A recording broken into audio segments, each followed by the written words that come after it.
take your seat. Sir, please restart my time, sir. Please take it.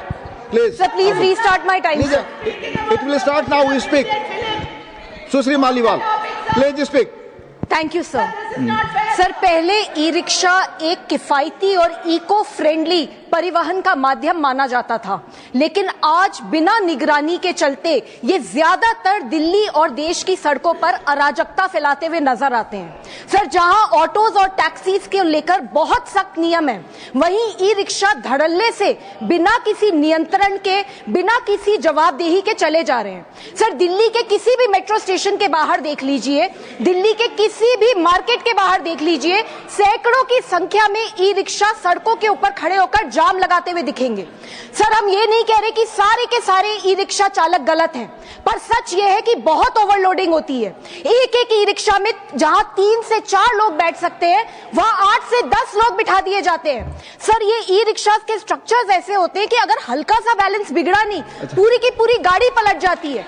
Sir, ये भी देखने को आता है कि बहुत सारे ई रिक्शा ड्राइवर्स, उनके पास ना तो कोई लाइसेंस है, ना ही किसी प्रकार का कोई ट्रेनिंग, रॉन्ग साइड पे चलाते हैं, ओवर स्पीडिंग करते हैं, रेड लाइट तोड़ते हैं, ये सब आम होता जा रहा है। सर, राज्य सरकारों के पास कोई आंकड़े भी नहीं है। दिल्ली में ही बताया जाता है कि 2.5 लाख से ज्यादा ई रिक्शा सड़कों पे चल रहे हैं, पर कितनों के पास रजिस्ट्रेशन है, कितनों के पास लाइसेंस है, सर किसी को नहीं पता। सर, 1 महीने पहले एक 10 साल की बच्ची की दिल्ली में मौत हुई क्योंकि एक तेज रफ्तार ई रिक्शा आकर उसे टकरा गई।